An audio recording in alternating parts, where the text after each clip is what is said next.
We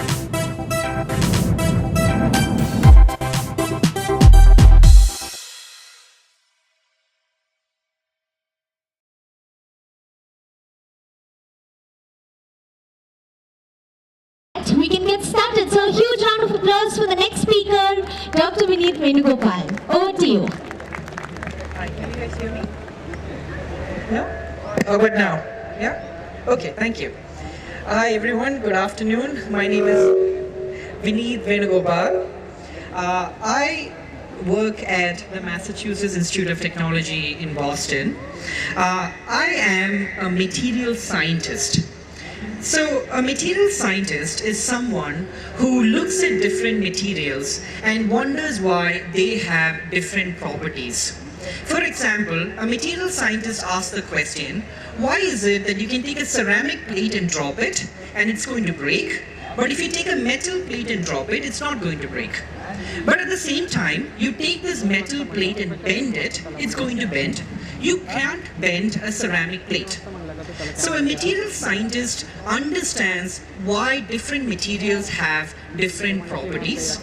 And once we have this understanding, we can then improve these materials. We can try and make a material that is stronger or lighter, depending upon what exactly we want to achieve. Material scientists also try and discover new materials, and that is what I will be talking about today. But before we get there, let's actually ask ourselves why exactly material science is important. And I'm going to demonstrate this with two different examples. The first is that materials are the enablers of technology. So take any technology that we use every day. Examples are electricity, automobiles, airplanes, or water supply system. For any technology that we use today, there is a material that makes it possible. So if you look at electric supply system, it's run by transmission wires, and these transmission wires are in turn made from copper or aluminum. The body of an automobile is made from lightweight steels, plastics or rubbers. The body of airplanes are made from an alloy called duralumin, which is an alloy of aluminum, copper and magnesium. And this alloy is light and strong, which is why the airplane is able to take off from the ground. And water supply system, the reason why we have water in our houses today is mostly because of plastic pipes such as PVC. And other than this, there are a host of technologies that we use almost every hour, such as electronics, computers, television, telephone systems or lighting systems. All of this work on one single material called silicon. So without materials, we do not have technology.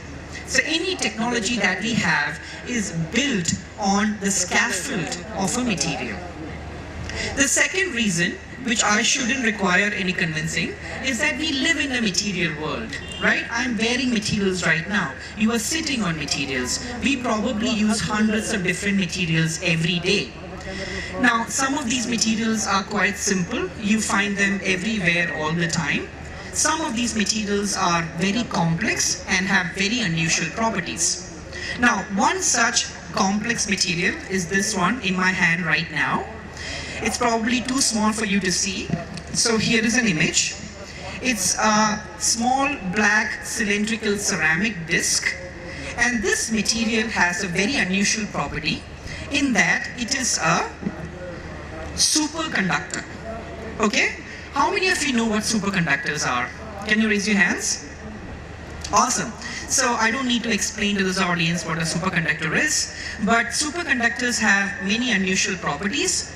There is one property that is amazing, that is just not found in any other systems, and that is that superconductors and magnets repel each other. Okay? So if I were to keep a superconductor on top of a magnet, they will repel each other. So the magnet will try to push the superconductor and gravity will try to pull it down, with the effect that superconductors float over a magnet in apparent defiance of gravity. Now, this is a in fact, we don't have a lot of technologies that help us in defying gravity. So something like this is very, very interesting. And an obvious application for this is in superconducting levitation trains. Right? The idea is that you attach these superconductors to the bottom of the train and you make the track of a magnet. So the superconductor, the train, will float over the track, which reduces friction considerably. So these trains can travel at thousands of kilometers per hour, and you could get from Mumbai to Delhi in, let's say, 1 or 2 hours. So this is a fascinating application of a much more fascinating material, but there's obviously a problem because we don't see these trains anywhere. So the problem is that this material that I just showed you is superconducting only at very low temperatures. So the material I showed you is yttrium, barium, copper oxide, and this material is superconducting only at minus 180 degrees Celsius. Now this is so cold that you require liquid nitrogen to make it work. So suppose you had a superconducting train system, you would also need a refrigeration plant side by side that makes liquid nitrogen and keeps pumping it. Now that is going to be so expensive that just the economics is not going to work out. That's why we don't have superconducting levitating trains. How do we solve this problem? Well, what we need is a room temperature superconductor, right? We need a material that is superconducting not at minus 180 degrees Celsius but at room temperature, so just about now. So roughly between 20 and 30, though it feels like 100 degrees right now. But this temperature is when you need superconducting materials. Now, as you can imagine, a room temperature superconductor is a holy grail of science. There are hundreds of people working to discover this material, and they have been trying to do this at least in the last 50 or 60 years since we discovered superconductivity. But at the same time, we have not succeeded, right? So the question that I'm trying to lead into is, how do you go about discovering a new material? For example, a superconductor. Like if I tell you, please go and discover a new superconductor, what is your strategy? And in fact, how exactly is any material discovered, right? And if you just look at our history and you look at how we have been using materials, the answer to this question, how a material is discovered, is that its materials are discovered with extreme difficulty. It is very difficult to discover a new material. And to see this, note that we have had copper since 4000 BC, okay? It took us 2500 years to get to iron. And even after discovering iron, it took us 3000 years to get to steel. So it has roughly taken us thousands of years to discover new materials. And in the modern age, things are not that different. Of course, we don't take thousands of years, but we still take 30 to 40 years. So if you look at the first one, Teflon. Teflon is a material that you use in non-stick frying pans. We had the idea for Teflon in 1940, but it was 1965 by the time we started making Teflon. Or you take the idea for lithium-ion batteries. The idea for a lithium-ion battery has been around since 1980, but it was 1995 by the time we started making batteries out of lithium and then started using them in our laptops. So the point is that material development and discovery is a very slow process, right? It takes a very long time. But then why is it? What is the problem in discovering new materials? To see this, let's start with a particular example, and I'm going to say I'm going to make a new material. And I will do this by mixing together some different elements in different ratios, and I'll just make a new material. So what do I start with, right? My starting point are all the elements of the periodic table. Those are my first choices. But there are 120 elements. Of this, half are basically useless. So we have some of them which are radioactive. Some of them are artificial. You just have a few atoms at a time. Some of them are very rare. So you are left with some 60 to 62 elements that are actually useful and abundant. So let's say that we stick with these 62 different elements, and I'm going to like select them at random. I'm going to combine them in groups of 2, 3, 4, 5, 6, etc. and keep making different materials. Now, if I were to combine them in groups of 2, I am left with, if you know your high school math, you have some 1,890 different choices to make materials in groups of 2. Now, these includes materials like silicon carbide, which is silicon and carbon, or cyanide, which is carbon and nitrogen. If you go to groups of 3, you have 22,000 different options. And if you go to groups of 6, you have 386 million different options. 6 sounds like a large number, but actually it isn't. If you look at stainless steel has iron, carbon, cobalt, nickel, manganese, magnesium, and vanadium. That's already 8. So most devices and materials that we use today have at least 20 to 25 different elements in different ratios. In fact, if you just look at organic materials, which are materials made from carbon, hydrogen, nitrogen in different numbers with different additives, you have 10 to the power of 108 different combinations, right? So good luck trying to make all of them and testing them out one by one. And in fact, if you go to all the materials that are possible, not just organic, there are more materials than there are stars in the universe. So it's just impossible. The number of possible materials is just mind-boggling. And what this means is that brute force materials discovery is just not possible. So brute force discovery means that I make a material, I test it, if it's not useful, I just try a different one and I keep trying this again and again. This is called the Edisonian approach. Because the legend is that when Thomas Edison was trying to discover a new material for his bulb, he tried 2,000 different materials before he found out the one material that worked. And this is called the Edisonian approach. It worked for Edison, it's not going to work for us because we are working with all the stars in the universe, so it's just not possible. So the only solution that we can think of to discover a new material today is to use artificial intelligence. And there are 3 different methods that people have been thinking about in applying AI to materials discovery. The first is to learn from examples. So suppose I want to make a strong material. Now, strength is sort of like an arbitrary term, right? It can mean a material that doesn't break. It can mean a material that doesn't bend. It can mean a material that doesn't scratch easily. So for a material scientist, strength has multiple different meanings. But let's say I'm going to say, I need a material that doesn't bend. So I need a stiff material.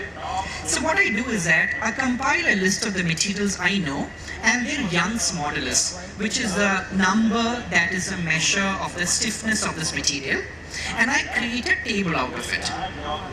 And in the next step, I feed this table to an AI model that somehow learns different patterns in this data and is able to predict the material that has the best Young's modulus. Now, this is not fully understood today, right? We don't exactly know how these models perform the way they do. And the closest thing that we can think of to explain this is how kids learn how to speak.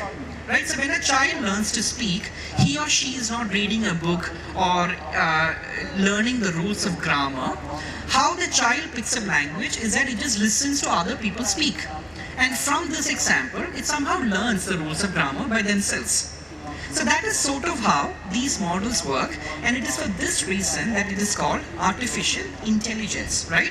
This model is mimicking human intelligence in a way that we don't completely understand today. But what we do know is that if I actually teach this model some chemistry and physics, these models tend to do better. So physics-informed machine learning models perform better than just a plain model. So that's the first approach. The second approach is that you can simulate a material. Simulation means making a material inside a computer, right? You let a computer design a material and work out what its properties are.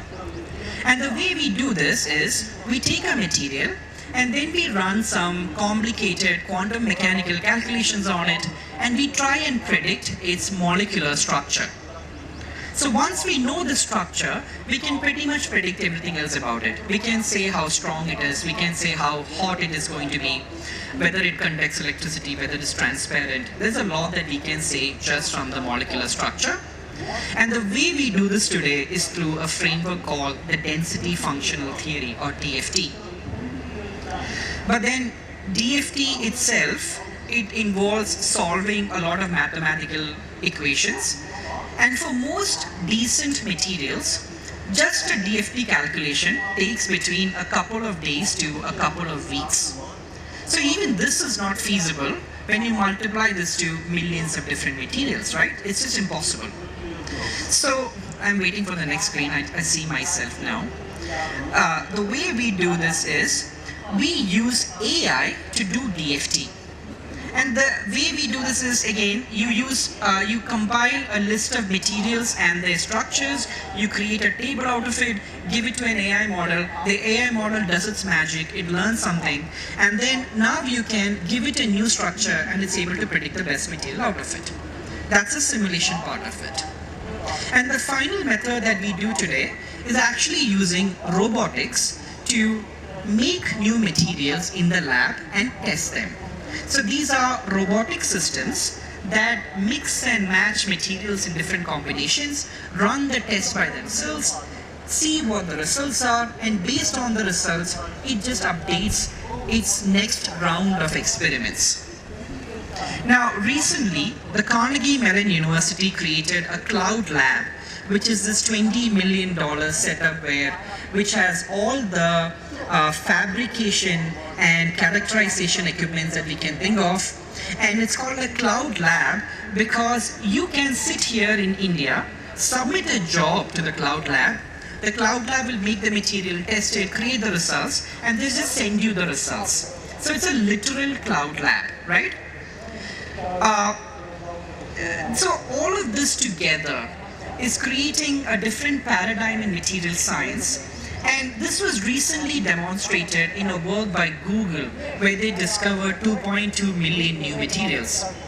And the way they did this is they started with a list of 48,000 materials, used their AI system to predict 2.2 million new crystals from this.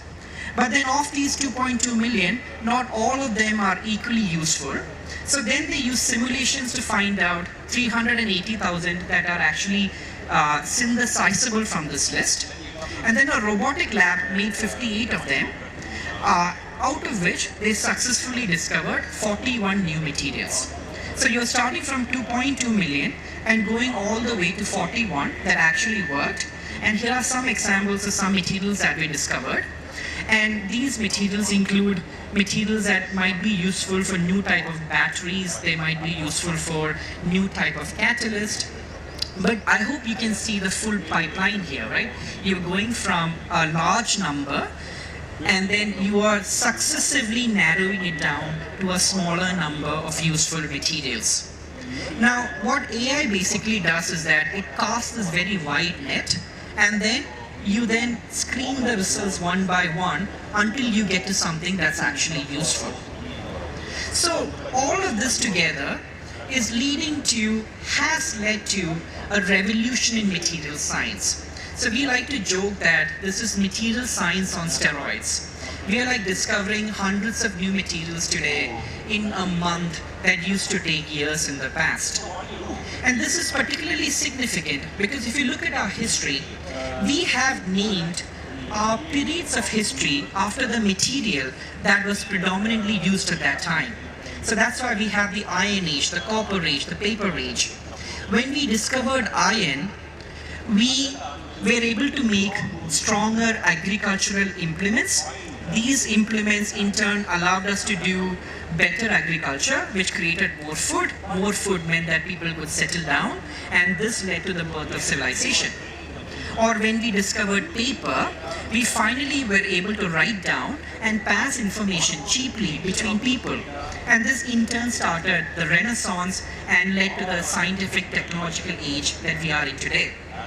So thanks to AI, we could be entering a new age where we might discover something that could truly revolutionize our lives. Now, this could be anything, but this could, for example, be a material that helps in separating salt from water. So you can easily use this material to create fresh water from seawater. This could be a material that is a sustainable concrete. So the concrete and cement industry today contributes to 8 to 11% of all the carbon dioxide that's emitted globally.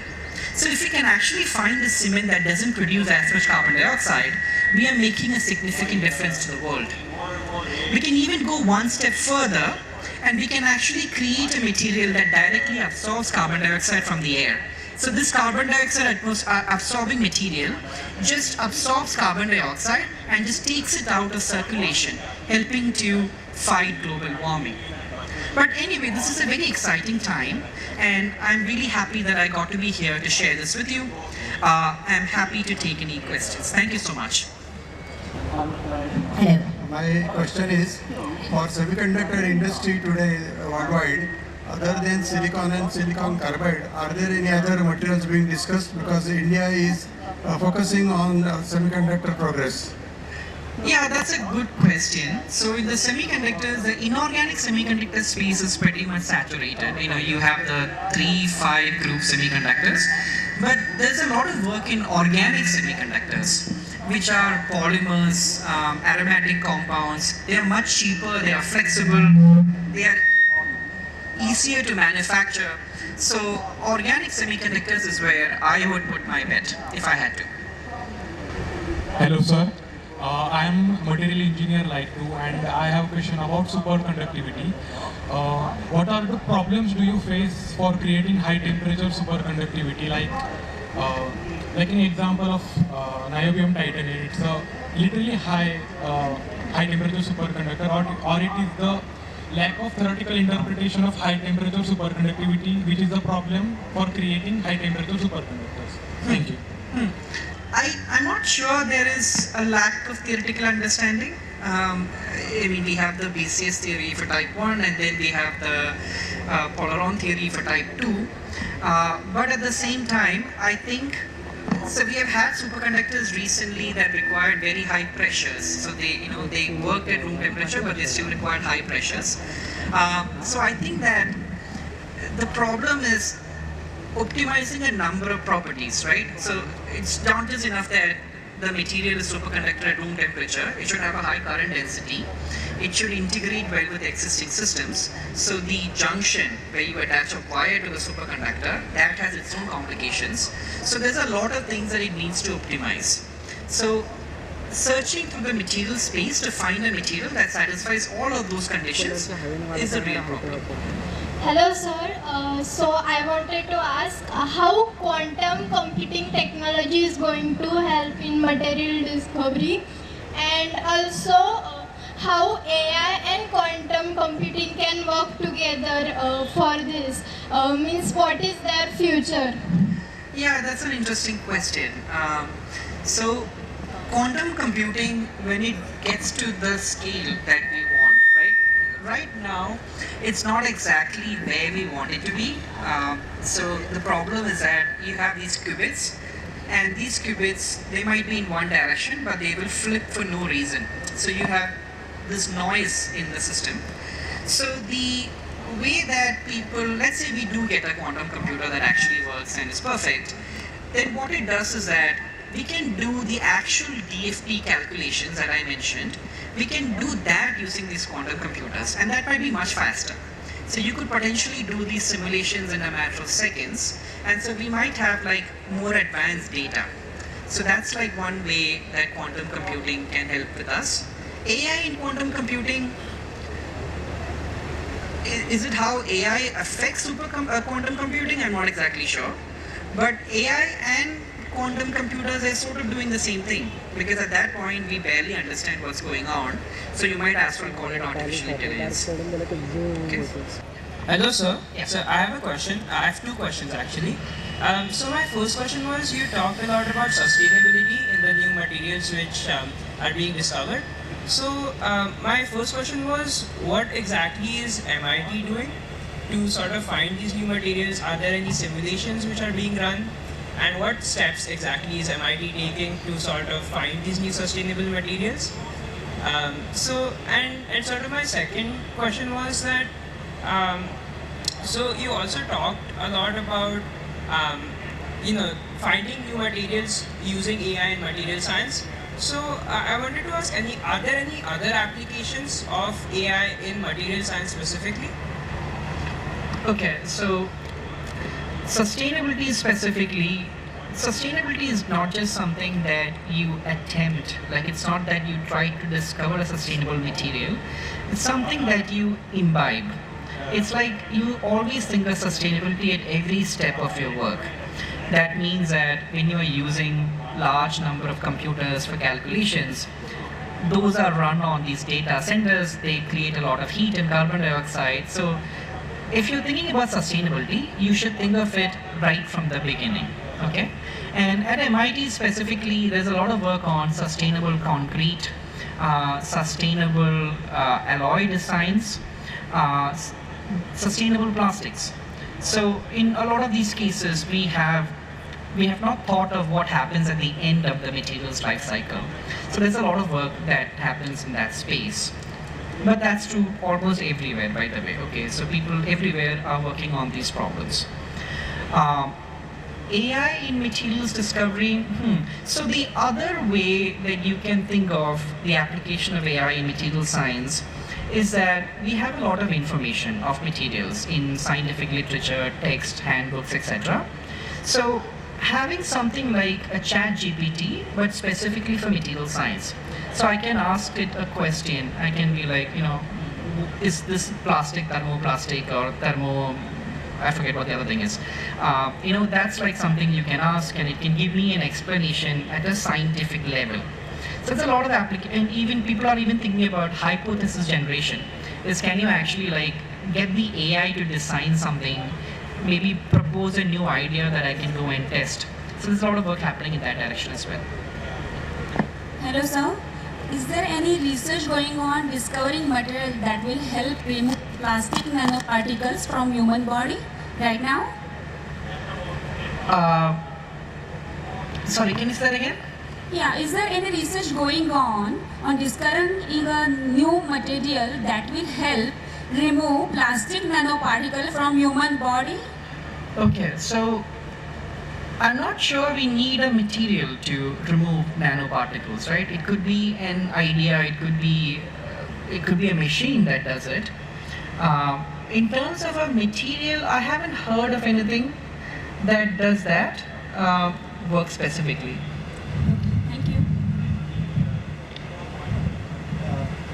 I would like to know your views on the subject that certain materials are found everywhere on Earth, whereas certain metals like say lithium only in specific areas or narrow areas and not everywhere on the Earth. So what could be, in your thinking, the reasons that some material in only certain locations and some material universally or globally? That's a very good point. And so the distribution of materials on Earth reflect the distribution of materials in the whole universe. Okay? So oxygen, carbon, nitrogen, etc., which are found abundantly on Earth, are also found abundantly if you take the universe as a whole. Something like gold is very, very rare, right? And that rareness is true at the scale of the universe and also true at the scale of the Earth. So gold is a very good example. So to make gold, what needs to happen is that you have these two very heavy neutron stars, and neutron stars themselves are very rare, right? You need a very large star that first becomes a supernova, and the supernova collapses, and then you get a neutron star. You need to have two of these neutron stars moving at very high velocities, colliding, and from that collision, gold is born. Okay? So this is such a rare process. So it's just shocking that we have gold on Earth at all, if you think about it. So that's why these materials tend to be rare, because they are just reflecting the overall abundance of elements in the entire universe. There are some questions here if you want to try. Good afternoon, sir. So recently LK99 had a real news impact on the entire world. So I wanted to ask, are we approaching a world where superconductors are the norm? No, not at all. And LK99 is a very good example, right? Because, so what he's referring to is the story that came out of South Korea, where two scientists wrote a paper saying they discovered a new superconductor, a new room temperature superconductor, and everybody just went crazy. And it just turned out that they hadn't done enough work to substantiate their claim, and it wasn't a superconductor. So I don't see any reason why superconductors are the norm. But one day, let's be hopeful. Hi. Yeah. So, wonderful talk. So, I have a question based on your slide. So, you shown like the Stone Age, Iron Age, Copper Age. So, these are the age when the people who are living in those ages, they don't know that we are living in Copper ages. You know, copper was a thing that like common, and after the time passed, we came to acknowledge that age, that was a copper age. But AI, as it is a recent phenomenon of the last 15 years, and like saying that, how do you know that AI will be able to compete with those ages like copper age as a, maybe AI, let's say, 15 years more, it's for, so that's my question, that why do you think that AI will be able to compete in the sense, just compete with those ages? So, sure, I mean, if I was living in the copper age, I'm not thinking, wow, this is the copper age, right? Of course, it makes sense. But there is awareness, by the way, like people who live in those times, they value that material more. So they know that iron is important, and you know, like if you take the Rig Veda for example, they actually mention iron specifically. And in the Mahabharata war, they mentioned that there were these many swords made of iron, these many chariots, etc. So the material is given importance. Like even at that time, like right now we know that gold is important, we know that plastics are important, so we have an awareness about the role of materials in our lives today. With the AI itself, I think that unlike other fields, there's just no other option for us, because there is no other route to discover new materials but to use artificial intelligence. In other words, material science is data centric, and the real question is how exactly do you use it to find something that is useful for us. So I'm not sure if I answered your question, but that's sort of what I think it is. So my question is that you said AI has made endless possibilities in material science. Does our infrastructure support it? And are we moving towards a more dangerous world where AI can predict materials? And are we giving it enough power? Are we giving it the power to decide what can actually happen in the real world? I mean, yes, it is possible. It's definitely the worst case scenario. But the thing about materials, unlike other things, which is that, let's say, an AI that controls the flight system or the railways, you know, to actually make a material, this AI would need access to actual physical resources, right? It should have access to actual materials. So we have a plug on the AI. But I hope AI gets to a point where it's that good someday, where we actually need to worry about the AI discovering something and not telling us. I really hope it gets to that point. Hello, sir. Yes. My question was that since semiconductor industry is already very booming and it is expected to grow at a larger rate in India, so will AI help in that thing, that semiconductor? Will it help semiconductor industry to grow in India? Yes, there are already a number of applications where AI is being used. AI is being used in chip design.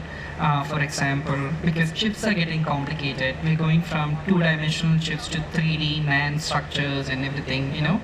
And so in these structures, yes, you do require AI is already being used to like design the interconnects and the structure.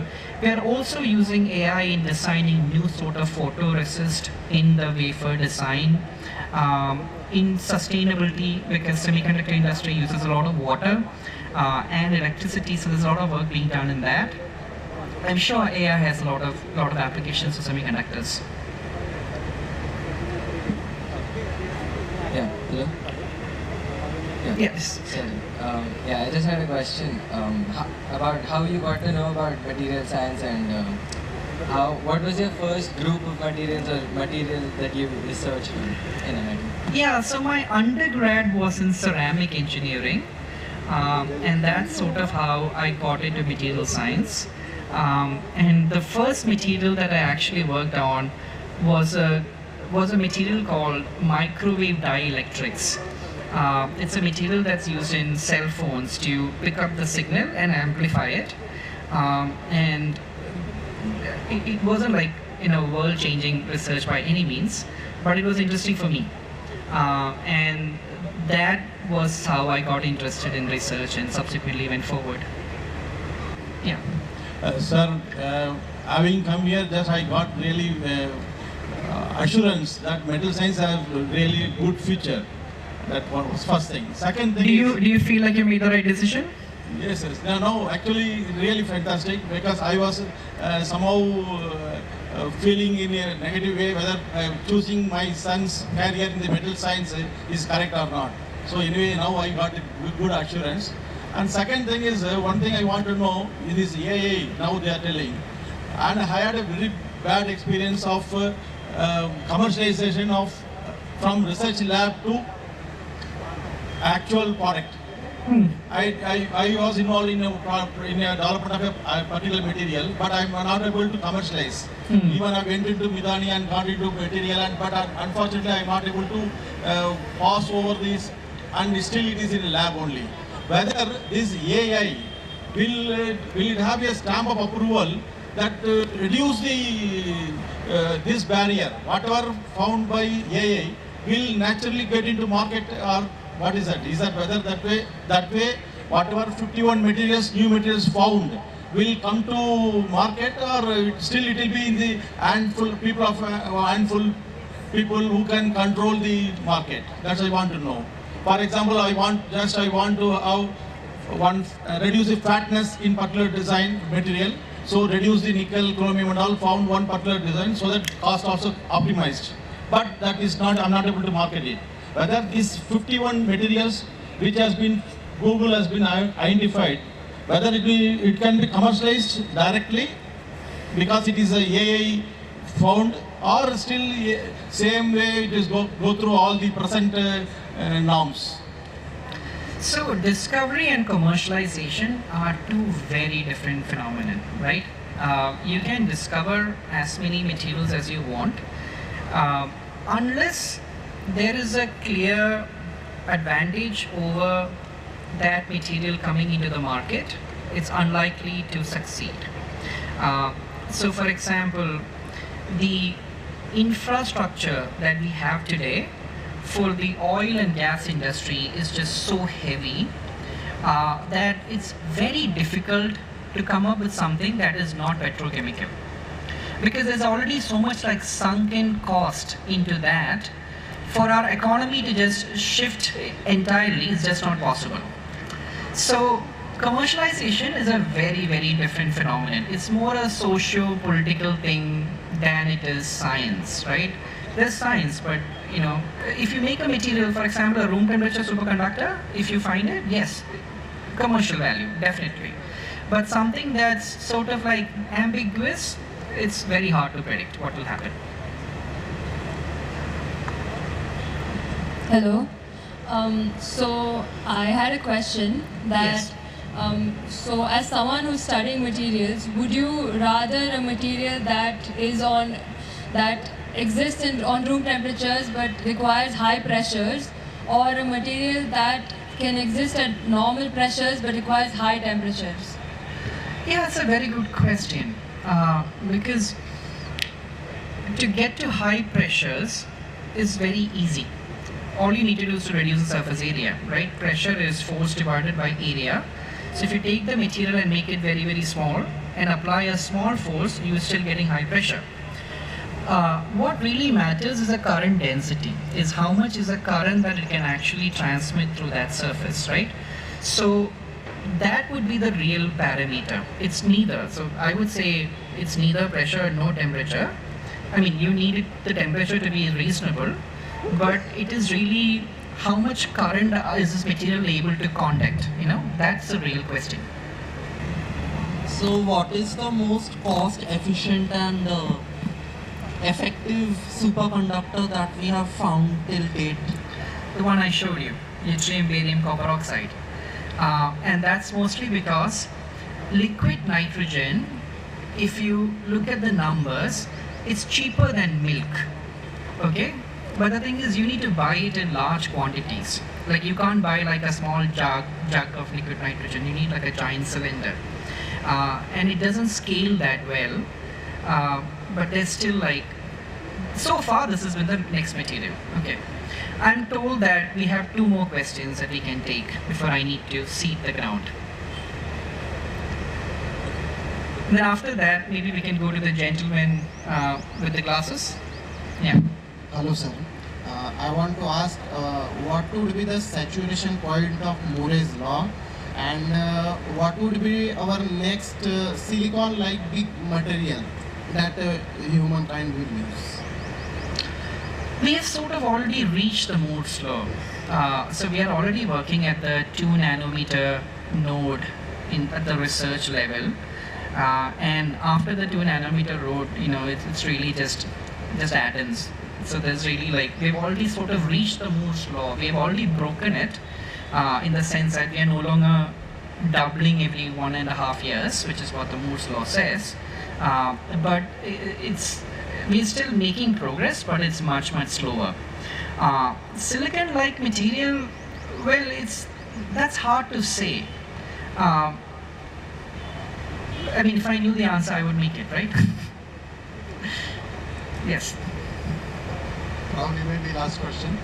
One of your slides showed a small engine going around, and that was a demonstration for superconductor. Sir, I can't hear you. Can you see that once more? One of the slide you showed a superconductor base and a small railway engine kind of thing. Right. Going around. Yeah. Now that is probably maybe, I don't know whether it is simulation or actual things, but assuming that even if it is actual and the costs are prohibitive for superconducting railway track, how about the continuation of the research on the magnetic levitation? Probably that doesn't need superconductor, but it is still feasible frictionless transport, and I believe in some countries, in some cases, some places, it is already working. So something which is economically not feasible at this stage, but something which is feasible, why not concentrate on that and go ahead? Yeah, we already have electromagnetic levitation, right? So those are just 2 magnets that are repelling each other. But the problem is, you know, how much energy do you think it needs to lift a whole train, right? And how much electricity is that going to take? And then multiply that by the number of trains in India, you know, and then multiply that with the number of people. So it doesn't scale. So scalability is our problem.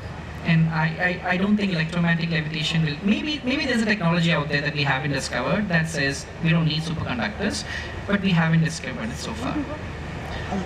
Alright, thank you so much. And if you have any further questions, you can just find me at the back.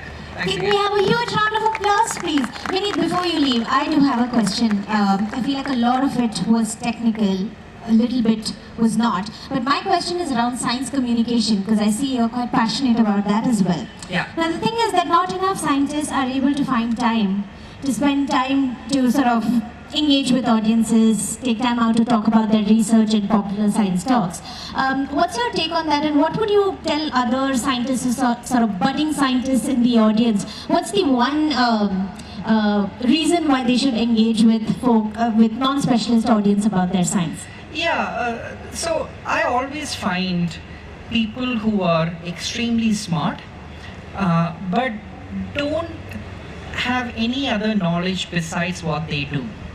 And it can be like highly narrow also. Like I feel like material science, there are so many different avenues. So somebody who works on nuclear nanomaterials might not know anything about nuclear macromaterials, right?